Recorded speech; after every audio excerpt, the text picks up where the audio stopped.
নমস্কার, আমি স্বপন। ইভিএম নিউজে আপনাদের সকলকে স্বাগত। এই মুহূর্তের সবথেকে বড় খবর, পশ্চিমবাংলায় রাষ্ট্রপতি শাসন জারি হতে চলেছে।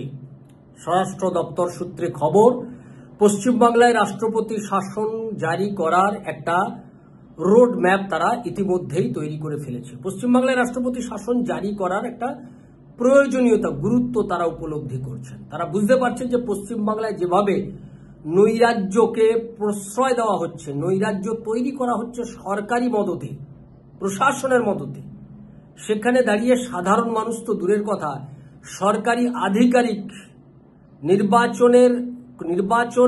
নির্বাচন কমিশনের লোকজন, তাদের নিরাপত্তা, তার পাশাপাশি বিজেপি এবং বিরোধী রাজনৈতিক দলগুলো যে প্রত্যেক দিন তৃণমূল কংগ্রেসের হামলার শিকার হচ্ছে, সাধারণ মানুষ সেখানে আক্রান্ত হলে আক্রমণকারীদের পরিচয় যদি তৃণমূল কংগ্রেস হয়, তাহলে সেই আক্রমণকারীদের বিরুদ্ধে পুলিশ নীরব থাকে, নিশ্চুপ থাকে।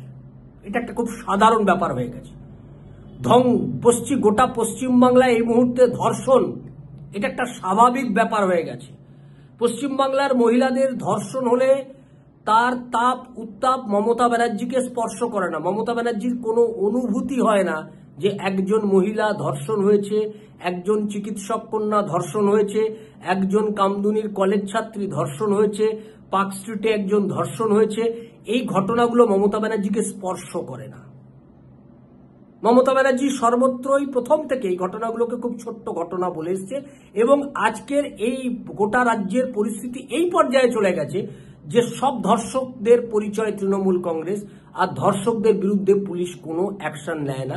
ধর্ষণ হয়ে গেলে ধর্ষণকারীকে চাপ দেওয়া হয়, যে ধর্ষিতা হলো তাকে চাপ দেওয়া হয় যাতে সে ধর্ষকের বিরুদ্ধে কথা না বলে, তাকে তার পরিবারকে টাকার টোপ চাপ দিয়ে চুপ করিয়ে দেওয়া হয়। এটা পশ্চিমবাংলার এখন একটা স্বাভাবিক চিত্র। এর সঙ্গে মানুষের উপর অত্যাচার, বিরোধী রাজনৈতিক দলগুলোর উপর ক্রমবর্ধমান অত্যাচার, শাসন, এখানে আইনের শাসন বলে কিচ্ছু নেই। ইডির আধিকারিক আক্রান্ত হয়, এখানে এমপি মারাত্মকভাবে, আপনি দেখেছেন, এখানে খগেন মুর্মু, বিধায়ক শঙ্কর ঘোষ, নৃশংসভাবে তাদেরকে আক্রমণ করা হচ্ছে। অর্থাৎ বিধায়ক, সাংসদ, এইখানে কেউ নিরাপদ নয় এ রাজ্যের। এবার নির্বাচন কমিশন আক্রান্ত হবে। তাই এই ৩৫৬ জারি করা আর ব্যাপক দুর্নীতি, এ রাজ্যের ব্যাপক দুর্নীতি, গোটা রাজ্যের সরকার দলটাকে দুর্নীতিতে গ্রাস করে নিয়েছে। তাই ৩৫৬ এ রাজ্যে জারি করা ছাড়া আর বিকল্প কোনো পথ নেই। তাহলেই এই রাজ্যে সুষ্ঠুভাবে এসআইআর করা যাবে এবং সুষ্ঠুভাবে নির্বাচন করা যাবে।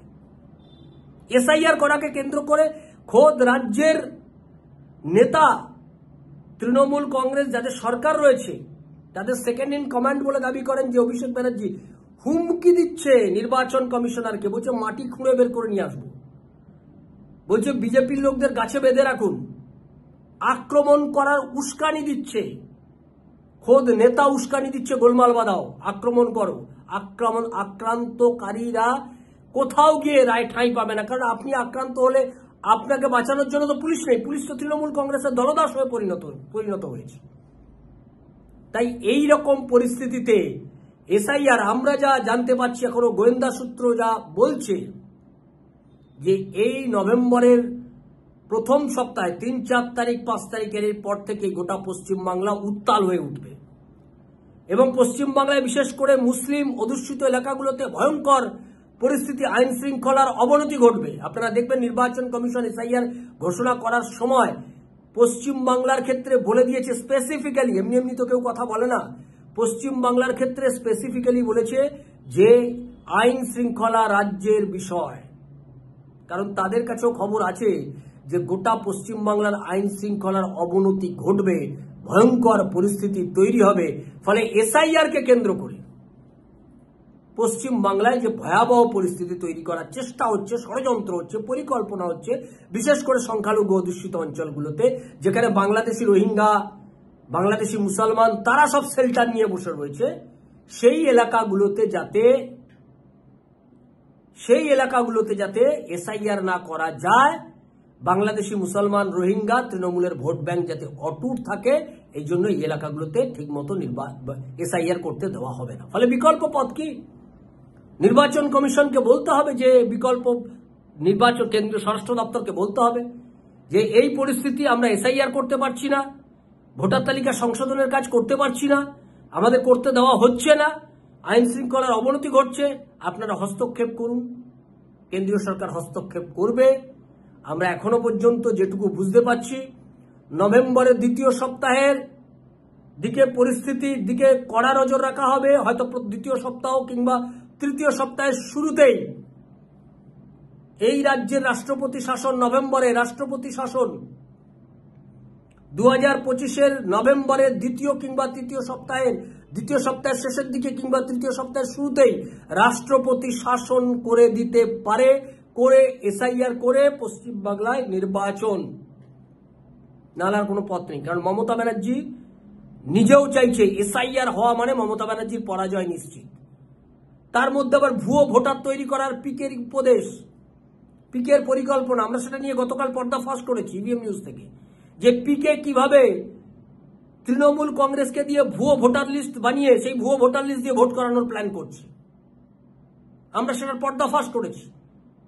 ফলে নির্বাচনে মমতা ব্যানার্জি এক ঢিলে দুই পাখি মারতে চাইছে। গোলমাল করে এসআইআর কে ভণ্ডুল করব, ভণ্ডুল করলে যখনই রাষ্ট্রপতি শাসন জারি করবে তখনই আমি চিৎকার করে বলবো, দেখো একটা নির্বাচিত সরকারকে কিভাবে ভেঙে দিল মোদী সরকার, স্বৈরাচারী সরকার, অগণতান্ত্রিক সরকার, মানুষের কথা বলতে দিচ্ছে না, বাংলার মানুষের উপর অত্যাচার চালাচ্ছে মোদী সরকার বলে আমি প্রচারটা চালাবো গোটা দেশ জুড়ে। তার সঙ্গে তো পোঁ ধরার মতো এই রাজ্যে সব থেকে বেশি পিটানি খেয়েছে বামেরা, এরাই দেখবেন পোঁ ধরবে মমতা ব্যানার্জির দিল্লিতে গিয়ে, এরাই দিল্লিতে গিয়ে মমতা ব্যানার্জির পোঁ ধরবে। মমতা ব্যানার্জির সুরে সুর মেলাবে, মিলে সুর মেরা তোমারা। আর তো আছে পাপ্পু, দিল্লির পাপ্পু আর বাংলার পাপ্পু, দুই পাপ্পুর একসাথে সুরে সুর মিলবে, বিহারি পাপ্পু চলে আসবে, সব পাপ্পু এক জায়গায় হয়ে চিৎকার করে বলবে নির্বাচিত সরকারকে ভেঙে দেওয়া হলো। কিন্তু পরিস্থিতি যেদিকে গড়িয়ে গেছে, আর এই পশ্চিমবাংলার এই সরকারকে রাখার মতো আর কোনো অবস্থায় নেই। সরকার সমস্ত গণতান্ত্রিক কাঠামোগুলোকে অস্বীকার করছে। আপনি ভাবতে পারেন আইন আদালতকে মানছে না এই সরকার, সুপ্রিম কোর্টের রায়কেই মানে না এই সরকার, লোয়ার কোর্টগুলোর অবস্থা ভয়ঙ্কর। আদালত তাকে বলতে হচ্ছে যে রাজ্য সরকারের অ্যাকাউন্ট ফ্রিজ করে দেব, কলকাতা হাইকোর্টকে বলতে হচ্ছে। এই রকম পরিস্থিতি তৈরি হয়ে গেছে। ফলে এই সরকারের আর কোনোভাবেই, রাজ্যপাল এর আগেই মুর্শিদাবাদে যখন সংখ্যালঘুর ওখানকার হিন্দুরা তারা যখন আক্রান্ত হয়েছে, মালদা মুর্শিদাবাদে ঘর ছাড়া হয়েছে মোথাবাড়িতে, তখনই রাজ্যপাল বলেছে রাজ্যে 356 ধারা জারি করার মতো পরিস্থিতি তৈরি হয়ে গেছে। এই রাজ্যে 356 জারি না করলে, রাষ্ট্রপতি শাসন জারি না করলে এ রাজ্যে আর বিরোধী কণ্ঠস্বরকে ধ্বংস করে দেওয়া হবে, নিশ্চিহ্ন করে দেওয়ার পরিকল্পনা চলছে। মানুষের কথা বলার অধিকারকে কেড়ে নেওয়া হচ্ছে। আপনি কোনো বিষয়ে কথা বললে পুলিশি নির্যাতন আপনার উপর নেমে আসছে। এই আমার উপর যেমন পুলিশের হামলা মামলা সব শুরু হয়েছে, দেখতেই পাচ্ছেন। বাঁকুড়ার ইন্দোপুর থেকে চলে এসছে, নন বেলেবল সেকশনে আমার বিরুদ্ধে এফআইআর করা হয়েছে, সেগুলো চলছে সব। আমি আইনিভাবে সেই মোকাবিলা করব সেই পরিস্থিতিকে। এইগুলো চলবে। পশ্চিমবাংলাকে যদি বাঁচাতে হয়, রক্ষা করতে হয়, তাহলে এই মুহূর্তে রাষ্ট্রপতি শাসন জারি করা ছাড়া বিকল্প কোনো পথ নেই। স্বরাষ্ট্র দপ্তর সেটা বুঝেছে, গোয়েন্দা সূত্রও তাই বলছে। আমাদের নজর থাকবে নভেম্বরের দ্বিতীয় সপ্তাহ, তৃতীয় সপ্তাহ, বিশেষ করে নভেম্বরের 4-5 তারিখ থেকে পশ্চিমবাংলার পরিস্থিতির যে পরিবর্তনটা ঘটবে বলে গোয়েন্দা সূত্র মারফত যে আশঙ্কা প্রকাশ করা হচ্ছে, আমাদের সেদিকে নজর থাকবে। আপনাদের নজর থাকুক ইভিএম নিউজের পর্দায়। ইভিএম নিউজ আপনার কথা বলে। নমস্কার।